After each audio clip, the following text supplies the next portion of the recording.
கையல் கவினுக்கு phone பண்ணி, கவின் இன்னைக்கு இன்னும் வேலை முடியலை, நான் வர லேட் ஆகும் என்றாள். கவின் இன்னைக்குமா என்று நினைத்து கொண்டு ஆஃபீஸிலிருந்து கிளம்பினான் வீட்டுக்கு. கவினும் கையலும் காதல் திருமணம் செய்து கொண்டனர். அவர்களுக்கு திருமணமாகி 1 வருடம் ஆகிவிட்டது. கவின், கையல் இருவரும் ஒரு தனியார் நிறுவனத்தில் வேலை செய்கிறார்கள். கையல் அவளின் டிசைனிங் ஒர்க்கில் ரொம்பவே பிஸியாக இருந்தாள். கையல் கவின் அவர்கள் இருவரும் திருமணமான முதல் ஆண்டு ரொமான்டிக் கப்பலாக சுற்றி திரிந்தனர். அவர்கள் இருவரும் காதல் திருமணம் செய்ததால் என்னவோ எப்பவும் இருவரும் வீட்டில் இருக்கும்போது கட்டி பிடித்து கொண்டும் கொஞ்சிக்கிட்டும் இருப்பார்கள். இப்போது அது எதுவுமே இல்லை என்று கதவை திறந்து உள்ளே வந்து சோஃபாவில் உட்கார்ந்தான். முன்ன மாதிரி இப்போ கையல் இல்லை. எப்போ பார்த்தாலும் வேலை வேலைன்னு போயிட்டுருக்கா. இப்போல்லாம் என்னை கவனிக்கிறதே இல்லை என்று நினைத்து கொண்டிருந்தான். கவினுக்கு மெசேஜ் வந்தது. யாருன்னு பார்த்தா கையல் தான். நான் ஆஃபீஸில் இருந்து கிளம்பிட்டேன், டின்னர் ஏதாவது ரெடி பண்ணுங்க என்று கையல் மெசேஜ் செய்திருந்தாள். அதை பார்த்த கவின் ரூமுக்கு போய் ஃப்ரெஷ் ஆகிட்டு அவளுக்கு பிடிச்ச ஏதாவது சமைக்க ஆரம்பிக்கலாம் என்று சமைக்க தொடங்கினான்.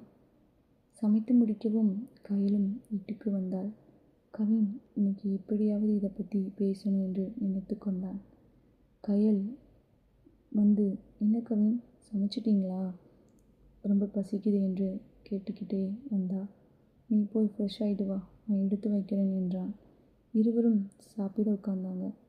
சாப்பிட்டு முடித்ததும் கவின், கையல் உன்னை கொஞ்சம் பேசணும். சொல்லு, என்னடா, சீக்கிரம் சொல்லு, ரொம்ப டயர்டாக இருக்குது, நாளைக்கு வேறு சீக்கிரம் ஆஃபீஸ்க்கு போகணும், மீட்டிங் இருக்குது என்றாள். கவின் சொல்ல வந்ததை சொல்ல தொடங்கினான். இப்போலாம் நீ ரொம்ப வேலைன்னு இருக்க, எனக்கு நேரம் ஒதுக்க மாட்டுக்க என்றான். அதுக்கு கையல், அப்படிலாம் ஒன்றும் இல்லை, வேலை ரொம்ப இருக்குது, என் கரியரை பார்க்கணும் என்று சொல்லிக்கிட்டு இருந்தா. கவினுக்கு கோபம் வந்தது. எப்போ பார்த்தாலும் இப்படியே சொல்லு என்று கோபமாக கத்தினான். இதில் ஆரம்பித்தது சண்டையில் போய் முடிந்தது. அன்று இருவரும் தனித்தனியாக தூங்கினார்கள். கையல் ரூம்லையும் கவின் ஹாலில் உள்ள சோஃபாவில் படுத்து கொண்டான். காலையில் இருவரும் ஒருவருக்கொருவர் பேசாமல் வேலைக்கு சென்றனர். அன்று மாலை சீக்கிரம் வேலை முடிந்து கவின் வீட்டிற்கு வந்து விட்டான். சிறிது நேரம் கழித்து கையலும் வீட்டிற்கு வந்து விட்டாள். கவின் ரூமில் கட்டிலில் உட்காந்துக்கிட்டு ஃபோன் பார்த்து கொண்டு இருந்தான். அவர்கள் இருவரும் ஒருவருக்கொருவர் பார்த்தாலும் பேசவில்லை. கையல் குளித்துவிட்டு வெளியே வந்தாள். அவளின் சோப்பு வாசனை ஃபோனை பார்த்து கொண்டிருந்த கவினை அவளை பார்க்க வைத்தது. அவன் அப்படியே ஒரு நிமிடம் அவளை பார்த்தபடி இருந்தான். கையல் பிங்க் கலர் நைட்டியை அணிந்திருந்தாள். அது அவளுக்கு ரொம்ப அழகாக இருந்தது. கவின் ஃபோனை வைத்துவிட்டு அவளை நோக்கி சென்றான். கையலை பின்னிருந்து கட்டிப்பிடித்தான். இதை எதிர்பாராத கையல் அவனை திரும்பி பார்த்தாள். அவன் அவளின் கழுத்தில் முத்தமிட்டான். கையல் அவனை தள்ளினாள். நேற்று நடந்த சண்டையை அவள் இன்னும் மறக்கவில்லை. ஆனால் கவின் அவளின் இடுப்புகளை வளைத்து தன் பக்கம் இழுத்தான். அவனின் பிடியிலிருந்து கையலால் விலக முடியவில்லை. அவன் அவளின் இதழ்களை அழித்து ஒரு முத்தமிட்டான். அவனின் தீண்டலில் அவள் அப்படியே கரையத் தொடங்கினாள்.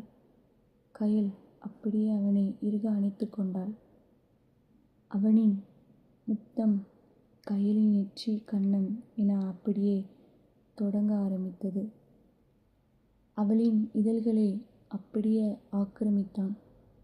கையலும் விடவில்லை. அவள் இறுக அவனின் தோள்களை பிடித்து கொண்டாள்.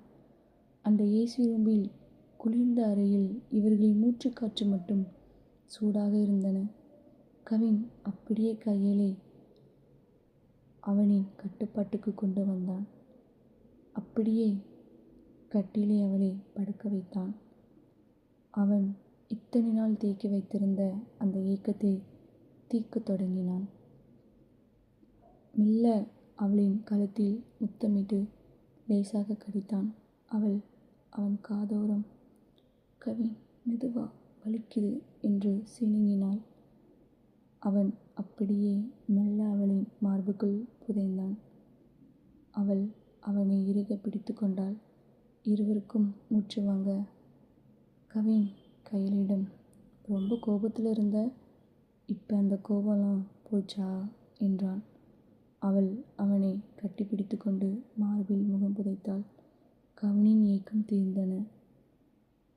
கவின் கையலிடம், எத்தனை நாள் ஆச்சு நாம் இப்படி சந்தோஷமாக இருந்து? எப்பவும் வேலை வேலைன்னு இருக்க, என்னை கண்டுக்க மாட்டுக்க. நாம் சந்தோஷமாக இருக்கணுங்கிறதுக்காகத்தான் வேலை பார்க்குறோம். அதுக்கு நம்ம சந்தோஷத்தை கெடுத்துட்டு பார்க்கக்கூடாது. என்னதான் வேலைன்னு இருந்தாலும் நமக்குள்ள நேரத்தை நாம் தான் ஒதுக்கணும் என்று கவின் சொல்ல, கயல் தன் தப்பை உணர்ந்து, சாரி கவின், இனிமே இப்படி இருக்க மாட்டேன், நான் உங்களை நல்லா பார்த்துப்பேன் என்று சொல்ல இருவரும் ஒருவருக்கொருவர் கட்டிப்பிடித்து கொண்டனர்.